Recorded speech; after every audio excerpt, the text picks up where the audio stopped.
Hello class 7, welcome back. Children, let us continue from where we have left yesterday.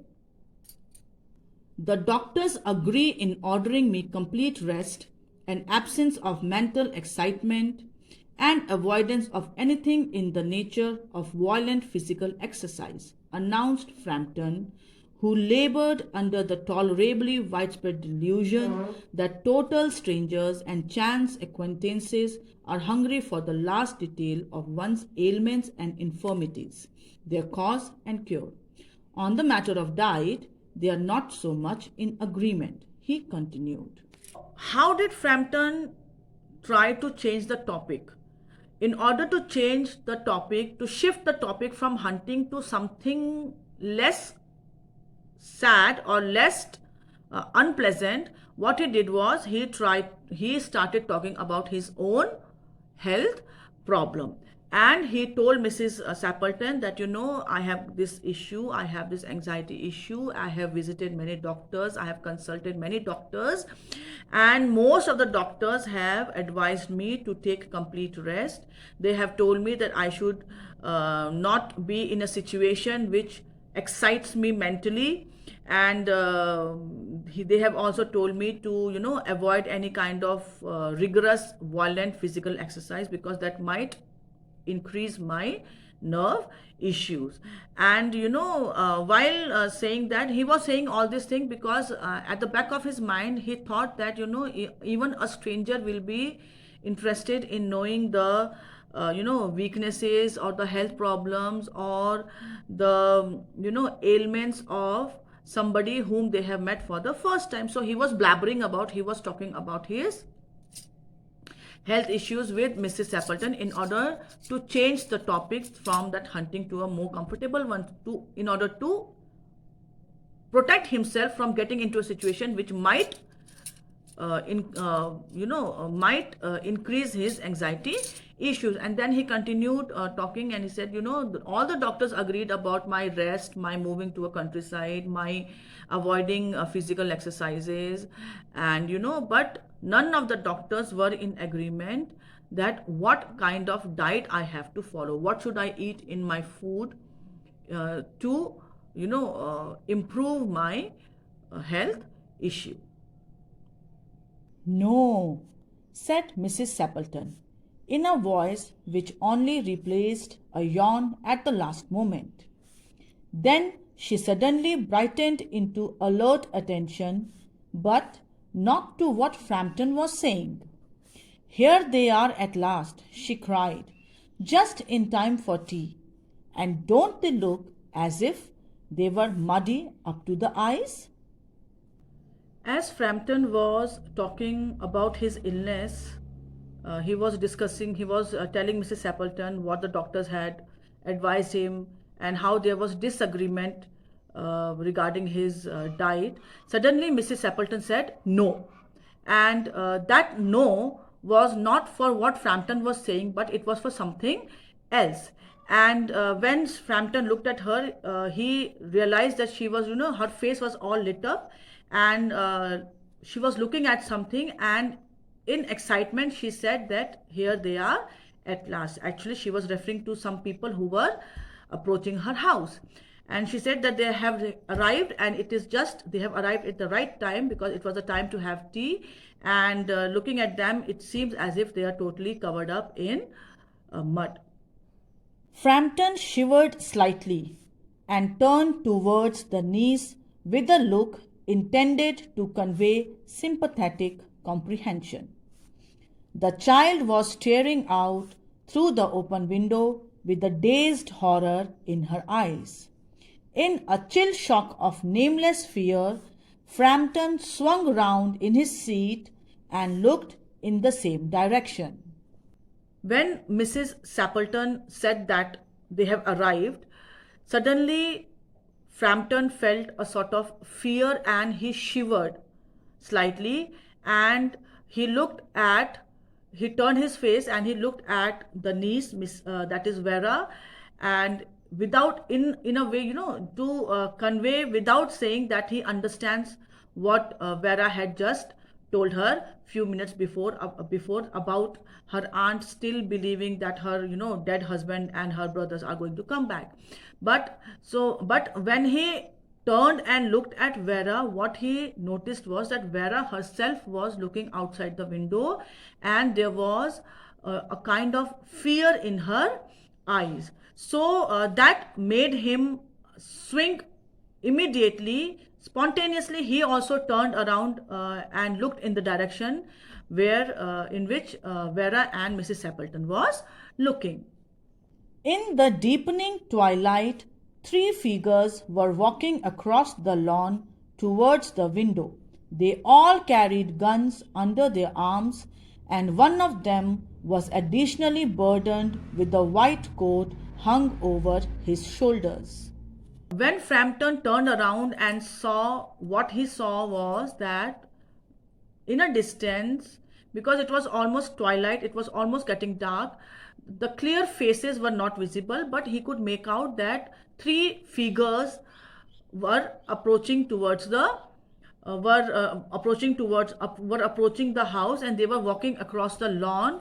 And he could also see that all three of the figures were carrying a gun, and one of them was having a white overcoat hung on his shoulders. A tired brown spaniel kept close at their heels.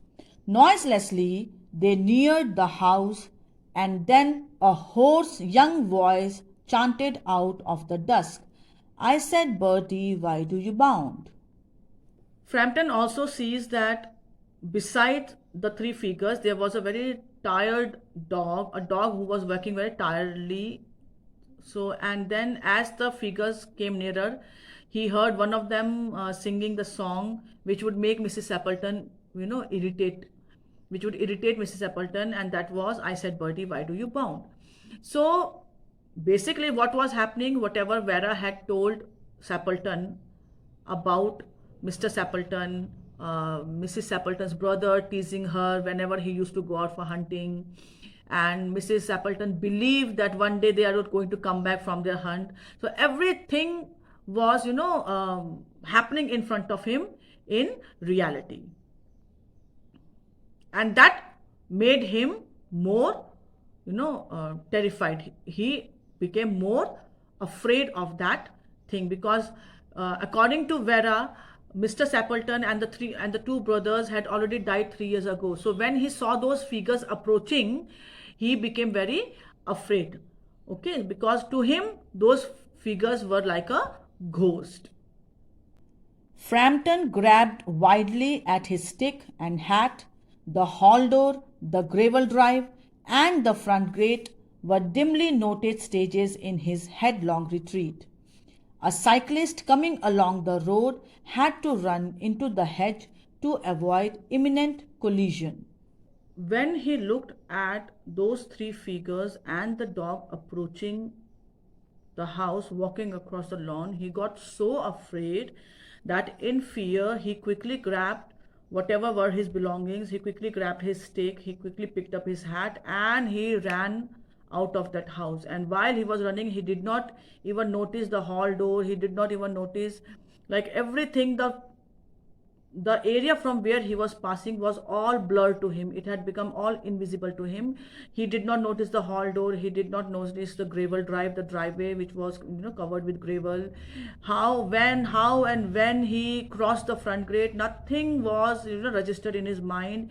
He was running in such a fear that he did not even notice that a cyclist was coming from the opposite side, and he was almost about to hit him, but the cyclist used his presence of mind and he quickly turned his cycle, and he went into and he hit a hedge. If he had not done so, the cyclist would have collided with Frampton, who was running out of fear. "Here we are, my dear," said the bearer of the white mackintosh, coming in through the window, fairly muddy, but most of it dry. "Who was that who bolted out as we came up?" So while Frampton was running out of the house, at that very moment, Mr. Frampton entered the house through the window, and very happily he said, see, we have come back, and though we are covered in mud, but most of the mud has dried off, so will not spoil your place uh, much. And then he asked Mrs. Appleton that who was the person who has just bolted out. Bolted out means he asked Mrs. Appleton that who was that person who just ran off as we were approaching, or as we were coming near the house. A most extraordinary man, a Mr. Nuttal, said Mrs. Appleton, could only talk about his illnesses and dashed off without a word of goodbye or apology when you arrived. One would think he had seen a ghost. Sappleton replies, she says, oh, that person was Mr. Nuttal, and he's a very extraordinary man, because the whole time he was only talking about his illnesses and nothing else, and without giving any logical reason or without apologizing, he just without even saying a goodbye, he just ran off from here as if he had seen a ghost. Anybody who would see him running out of this house like in that condition would think that he had seen a ghost. I expect it was the Spaniel, said the niece calmly. He told me he had a horror of dogs. He was once hunted into a cemetery somewhere on the banks of the Ganges by a pack of pariah dogs and had to spend the night in a newly dug grave with the creatures snarling and grinning and foaming just above him, enough to make anyone lose their nerve. At that very moment, Vera, she very calmly added few more lines. She said, oh, he ran off because he saw the spaniel.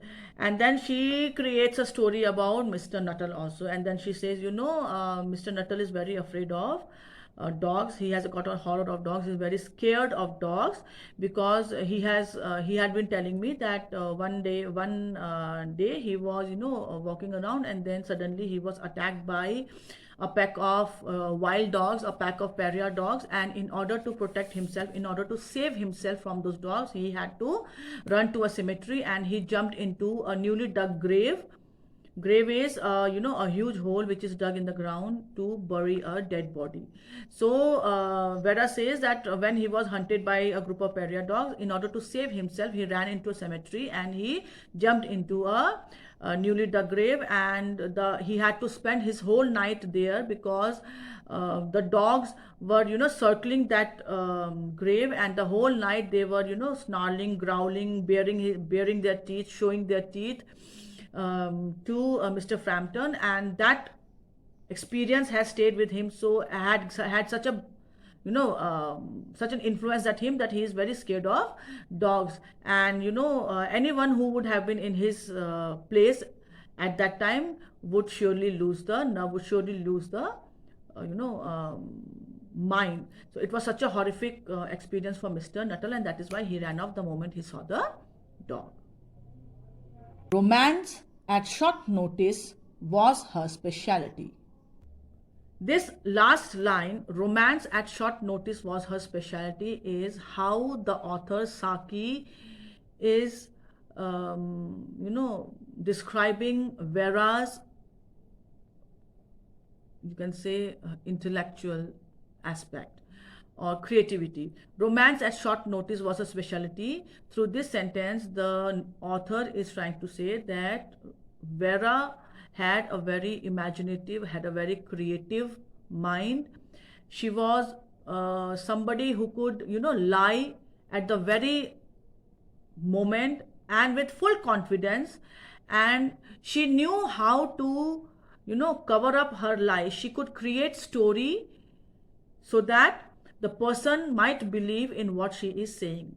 And that has been proved by how she played a prank on Mr. Frampton Nuttal. She created the whole story of Mr. Sappleton going to hunting with her, with his brother-in-laws, and then, getting engulfed by the bog and not returning from their hunt for almost 3 years. She also created the story that, Mrs. Sappleton is, has not accepted the reality, and she still believes that her husband is going to come back.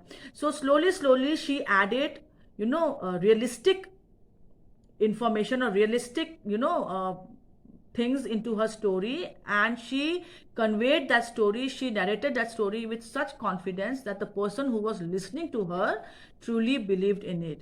And as a result of that, Frampton truly believed what Vera said. And so when the moment he sees Mr. Sappleton and the two brothers returning from the hunt, he had that image in mind that, oh, the ghosts have arrived, the ghost of Mr. Sappleton and, the brothers are, are coming into the house, and that he made out by the horror, the fear that he saw in Vera's eyes. So Vera was not only good in speaking confidently something which is not truth, but she also, gave support by, giving the correct facial expressions. Okay, so that horror in her eyes convinced Mr. Frampton that the figures who were coming were actually the ghost of Mr. Sappleton and his brother-in-laws. So according to the author, creativity, imagination, confidence, and the correct moment to deliver something was what Vera was good at.